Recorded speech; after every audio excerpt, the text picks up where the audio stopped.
ఉషోదయం ప్రేమించు కాపరి ఉషా కిరణాలు ఉదయకాలపు వాక్య ధ్యానం నాకు మిమ్మల్ని ఆహ్వానిస్తున్నాం. ప్రార్థనాపూర్వకంగా ఈ ఉదయకాలమున ప్రభు మనతో మాట్లాడినట్లుగా సిద్ధపడదాం. ప్రార్థన. మమ్మల్ని మిక్కిలిగా ప్రేమిస్తున్న పరలోకపు తండ్రి, ఉదయకాల సమయానికై స్తోత్రములు చెల్లించుకుంటున్నాం. ఉదయకాలమున నీ వాక్యము కొరకు వచ్చి ఉన్నాం తండ్రి. నాతో మా ఒక్కొక్కరితో మీరు మాట్లాడము దేవాని వాక్యము చేత మమ్మల్ని బలపరచుము. కార్యక్రమం వీక్షిస్తున్న ప్రతి ఒక్కరికి నీ కృపను అనుగ్రహించి నీ ఆశీర్వాదముతో నింపి నడిపించమని, నీ వాక్యము చేత మమ్మల్ని బలపరచమని యేసు పరిశుద్ధ నామమున అడిగి వేడుకుంటున్నాను పరమ తండ్రి, ఆమేన్. ఉదయకాలపు వాక్య భాగము ఎఫెసీయులకు రాసిన పత్రిక 2వ అధ్యాయము 8వ వచనము నుండి 10వ వచనం వరకున్న వాక్య భాగమును చదువుకుందాం. మీరు విశ్వాసము ద్వారా కృపచేతనే రక్షింపబడి ఉన్నారు. ఇది మీ వలన కలిగినది కాదు, దేవుని వరమే. అది క్రియల వలన కలిగినది కాదు గనుక ఎవడనూ అతిశయపడ వీలు లేదు. మరియు వాటి యందు మనము నడుచుకొనవలెనని దేవుడు ముందుగా సిద్ధపరిచిన సత్క్రియలు చేయుటకై మనము క్రీస్తు యేసునందు సృష్టింపబడిన వారమై ఆయన చేసిన పనివారమై ఉన్నాము. దేవుని యొక్క కృప ఎంత గొప్పది, ఒక వ్యక్తి యొక్క జీవితమును ఎలాగూ మారుస్తున్నది అన్న కార్యమును ఈ వాక్యంలో మనము చూడగలము. నీవు నేను రక్షించబడి దేవుని యొక్క కృపచేత ముందుకు వెళ్ళేదానికి విశ్వసించినప్పుడు దేవుని యొక్క కార్యము మన జీవితంలో సంపూర్ణము చేయబడుతుందని మనము నమ్ముచున్నాము. అవును, మనము ఆయన యందు విశ్వాసం ఉంచినప్పుడు, లేకుంటే ఆయనను నమ్మినప్పుడు ఆయన కృప మనకు కుమ్మరించబడుచు ఉన్నది. నీ జీవితములో దేవునికి దూరముగా లోకముతో కలిసి ఉన్న దినములలో నీవు చూడలేని ఆశీర్వాదములు నీకు దేవుని యొక్క వాక్యము పైన నీవు విశ్వసించటం ప్రారంభించిన తర్వాత నీ జీవితంలో అనుభవించినప్పుడు దేవుని యొక్క వాక్యము లేకుంటే దేవుని యొక్క కృప ఎంత గొప్పది అని నీవు గ్రహించుకోగలవు. ఈ ఉదయకాల సమయమున మనము దేవుని యొక్క కృప ద్వారాగా రక్షించబడినాము అన్న కార్యమును మొదటగా జ్ఞాపకం చేసుకో. దీంట్లో మనము గొప్పగా చెప్పుకునేదానికి, నీవు హెచ్చించుకునేదానికి ఏ విషయము లేదు. కేవలము దేవుని యొక్క కృప చేత మాత్రమే నీవు నేను రక్షించబడిన ఆయన యొక్క అనాది సంకల్పములో నీవు నేను ఉన్నామన్న కార్యమును మర్చిపోరాదు.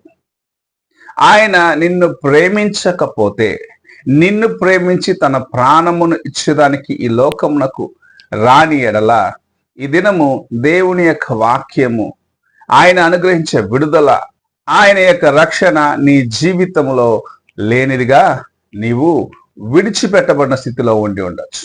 అయితే ప్రభు తన కృప, తన యొక్క కనికరము చేత నిన్ను రక్షించి నిన్ను తన కుమారుడుగా, తన కుమార్తెగా చేసుకోవాలి అని ఆశిస్తున్నాడు. రక్షణ అనేది నీకు బహుమానము కాదు. నేనేదో ప్రయాసపడ్డాను, నేను చేసిన నీతి కార్యములను ద్వారాగా, నేను చేసిన దాన ధర్మాల ద్వారాగా నాకు ప్రభు రక్షణ ఇచ్చినాడు అని చెప్పుకునేదానికి రక్షణ నీకు బహుమానముగా ఇవ్వబడలేదు. కానీ ఆయన యొక్క ప్రేమ చేత, ఆయన నీ పైన కలిగి ఉన్న జాలి చేత నీకు ఉచితముగా ఆయన రక్షణను అనుగ్రహించినాడు. ఈ ఉదయకాల సమయమున నీవు జీవిస్తున్న జీవితము ఎలాగున్నది? నేను దేవుని యొక్క వాక్యమును పఠిస్తున్నాను, దేవుని యొక్క వాక్యంలో ఉన్న కార్యముల జీవితంలో సంపూర్ణం చేసేదానికి ప్రయత్నిస్తున్నాను అని అనుకుంటున్న ప్రియ సహోదరుడా, సహోదరి, యేసు ప్రభుకు ముందు వచ్చి మోకరించిన యవ్వనస్తుని జీవితము మనము జ్ఞాపకం చేసుకోవాలి. అతడు పరిగెత్తుకుంటూ వచ్చినాడు.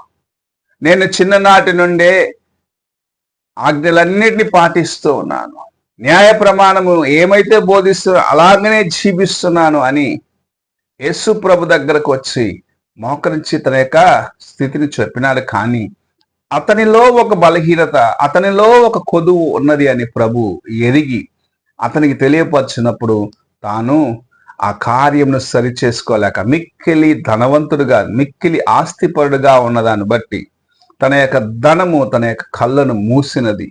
తాను దేవుని యొక్క రక్షణను సంపాదించుకోలేని స్థితిలో ఉండటం మనకు దేవుని యొక్క వాక్యము చూపిస్తూ ఉన్నది. ఈ ఉదయకాల సమయమున నీవు ఎలాంటి కార్యములు చేసినను సరే, నీ జీవితంలో నువ్వు ఎన్న దాన ధర్మాలు చేసినా సరే, నీ హృదయము దేవుని ఎదుట యథార్థముగా కాపాడుకొనకుండగా ఆయన నిన్ను ప్రేమించే మెట్టుకు నీవు ఎదగకపోతే ఆయన యొక్క రక్షణ నీవు పొందలేవు. ఆయన అనుగ్రహించే ఆ అమూల్యమైన రక్షణ నీ జీవితంలో నీకు దూరముగానే ఉంటుంది. ఈ ఉదయకాల సమయమున దేవుని యొక్క వాక్యం వింటున్న ప్రియ సహోదరుడా, సహోదరి, నీకు ఉచితముగా తన కృపచేత రక్షణ ఇవ్వబడిన నీ యొక్క గొప్పతనము ఏమీ లేదు అని నీవు గ్రహించుకొని దేవుని సన్నిధిలో నీ యొక్క హృదయమును నీవు యథార్థముగా కాపాడుకుంటూ ఆయన ముందు నీవు నమ్మకస్తుగా జీవించినట్లయితే ఆయన నిన్ను ప్రేమించి తన యొక్క రాజ్యములో నీకు నివాస స్థానము ఇవ్వాలని ఆశిస్తూ ఉన్నాడు. ఈ ఉదయకాల సమయమున నీవు నేను ఎలాగున్నాం?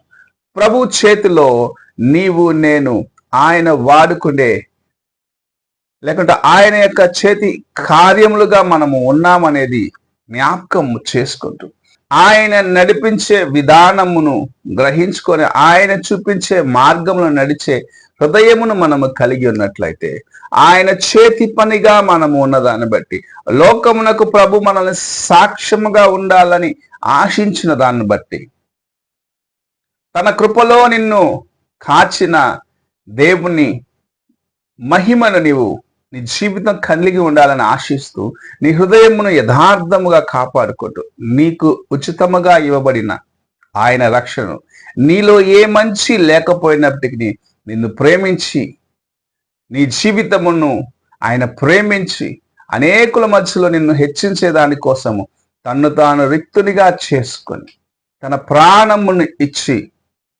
నీకు ఇచ్చిన అమూల్యమైన రక్షణను అనేకులకు చాటించే వ్యక్తిగా నీ ఉండాలని ప్రభు ఆశిస్తూ ఈ ఉదయకాల సమయమున నాతో మాట్లాడుచూ ఉన్నాడు. నీ జీవితమును పాపములో నుండి వెలుగుకు మార్చిన ఆ అమూల్యమైన రక్షణను, చీకటిలో నుండి వెలుగుకి నడిపించిన ఆయన యొక్క ప్రేమను, నాశనకరమైన గుంటల నుండి బయటకు తీసి నిన్ను స్థిరపరిచిన ఆయన ప్రేమను ఇతరులకు నీవు తెలియపరచాలని, ఇతరులకు నీ జీవితం ద్వారా చూపించాలని ప్రభు ఆశిస్తూ నీతో నాతో మాట్లాడుచూ ఉన్నాడు. ఈ ఉదయకాల సమయమున ఆయన యొక్క ప్రేమను, ఆయన కృపచేత రక్షించబడిన నీ జీవితమును, ఆయన యొక్క రాజ్య వ్యాప్తి కోసము నీవు అప్పగించుకునేదానికి సిద్ధపడుతున్నావా? అలాగున్నట్లయితే నిజముగా దేవుని యొక్క కృపను సంపూర్ణముగా అనుభవించగలవు. అనేకులకు నేను ప్రభు మాదిరికరమైన జీవితాలు అక్కడ వెలుగుగా చేసి నేను ఆశీర్వదించాలని ఆశిస్తూ నీతో మాట్లాడుచున్నాను. ఉదయకాల సమయమున నువ్వు ఎలాగున్నావో ఒక్కసారి నీ హృదయమును పరీక్షించుకో. ప్రార్థన చేసుకున్నా.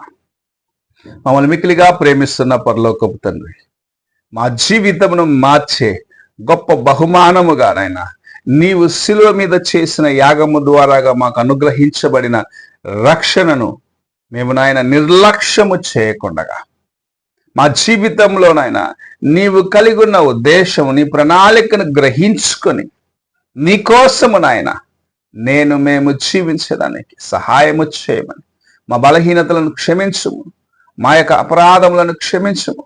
నీకోసము నాయన మేము నాయన నమ్మకస్తుగా జీవించేదానికి, మాలో ఉన్న నాయన లోకమును జయించేదానికి నీ కృపను అనుగ్రహించమని వేడుకుంటూ ఈ ఉదయకాల సమయంలో నాతో మాట్లాడిన విధానాన్ని బట్టి వందనాలు చెల్లించుకుంటూ, దేవా నీ ప్రేమ ఎంత గొప్పది, నీ కృప ఎంత గొప్పది అనైనా మేము ఇతరులకు చాటి చెప్పేదానికి మాకు సహాయము చేయమని యేసు పరిశుద్ధ నామమున అడిగి వేడుకుంటాను పరమ తండ్రి. ఆమేన్. తండ్రి అయిన దేవుని ప్రేమ, కుమారుడైన క్రీస్తు కృప, ఆదరణకర్త అయిన పరిశుద్ధాత్మిక సహవాసము ఇప్పుడును ఎల్లప్పుడూ తోడై ఉండి సదాకాలము నడిపించును గాక. ఆమెన్.